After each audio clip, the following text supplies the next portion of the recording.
Sorick, Wilkes Barre. I'm here today as president of the taxpayers and to beg this council not to spend another nickel unless it's for public safety. Safety of the residents should be the #1 concern of this council and this administration. As many of you know, contrary to the mayor's statements, crime is out of control in the city. People are in fear right in their homes. The mayor has been asked by several police officers that are burdened and frustrated after working double shift after double shift. When are you going to hire more officers? His response, we have no money. These officers, we understand that there are stressful conditions they're working under, such as low manpower, double shifts, vehicles that don't work properly, and faulty radios, and the list goes on and on. We also know many of them are burdened and fed up. Millions upon millions have been spent on so-called citywide improvements, but very little within the police department. Public safety is being compromised.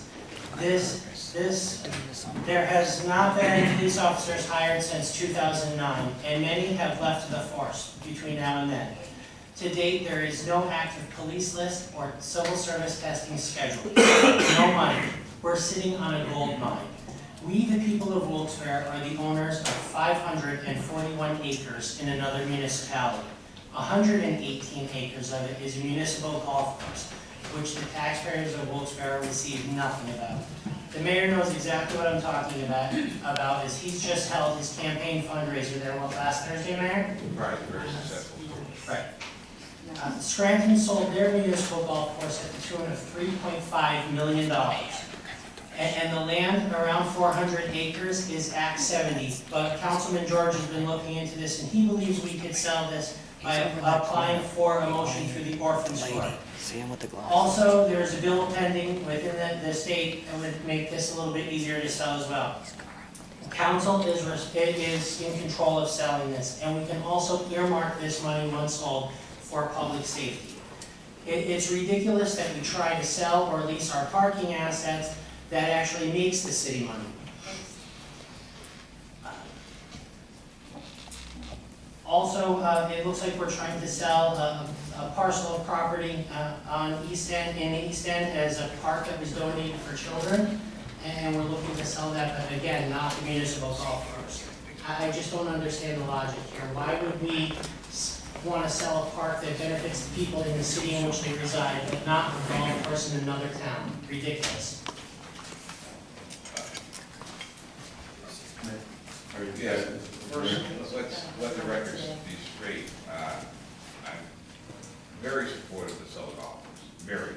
And if council could get access to the court, as Mr. Sorick knows, he knows everything, so most likely we can. We've been in constant contact with state officials in Harrisburg for the last 6 or 7 years, if not longer, with Act 70 funding. And the money was purchased through grant for recreation, okay? So I'm fully in favor, Frank, so if we could pull this off, we welcome your help. Give us some time. You can go down and help us lobby. Please direct our city attorneys to file said motion with the orphans court.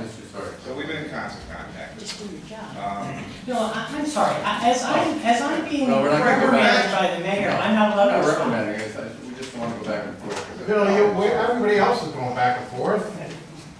So as far as faulty radios and police cars and so forth, this administration has invested a lot of money in the police department. Any idea how much in my 10 years? Was I mistaken? Have we hired an officer since 2009, even though some have retired through attrition? And the economy has been there, but we still have more police officers now than when I took office. You know that, correct? No, that is not. Yes, we do have more. All chiefs know Indians, Mayor. That's what we have. So as far as faulty radios, I wish I knew if we had faulty radios. The chief's sitting here, he doesn't know of any faulty radios. As far as police cars, we buy new ones every year. So no police officers came to you and asked you to hire one? Everybody wants more police officers. New York City All right, has the biggest Mr. police department. Mayor, No, these are facts. I don't go back and forth. Okay, but you know, he comes here and throws stuff against the wall, nothing ever sticks, and you know.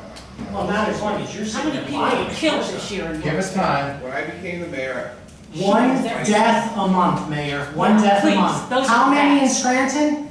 If we continue to speak from back there, you will be asked to leave, okay? That's simple. this administration, this police department acknowledges that violent crime has been up. They only want to look at the statistics that affect the city in a negative way. Look at the statistics since 2004 when I became the mayor. They don't lie, they're true statistics. We acknowledge we have violent crime here. We're making adjustments here to address the violent crime. We just increased our anti-crime unit to 6 officers. Last night, we had an undercover sting here with the cooperation of state police. We took 5 prostitutes off the streets in South Wilkes Barre that are directly, most likely, involved in some other crimes down there. We're working hard. We have other state agencies in here working with the city police department. We do have good, safe neighborhoods here in the city. Do we have some? Yeah, it is neighborhood. Again, Mr. Barrett, in all due respect, you have the same people that come here every meeting. They just want to destroy the city, but we're not going to let you destroy the city, Frank. As far as I'm concerned. Oh, man, trust me, we don't want to destroy the city, we want our city back, that's it. We want you to stop What have you stealing done to things. help the city, Frank? What have you done? I've exposed corruption. Help us. We all do. Yeah, we all, no, you're the one causing corruption, I'm the one exposing it. Go ahead, get your officer up here. Yeah. Thank you. Thank you.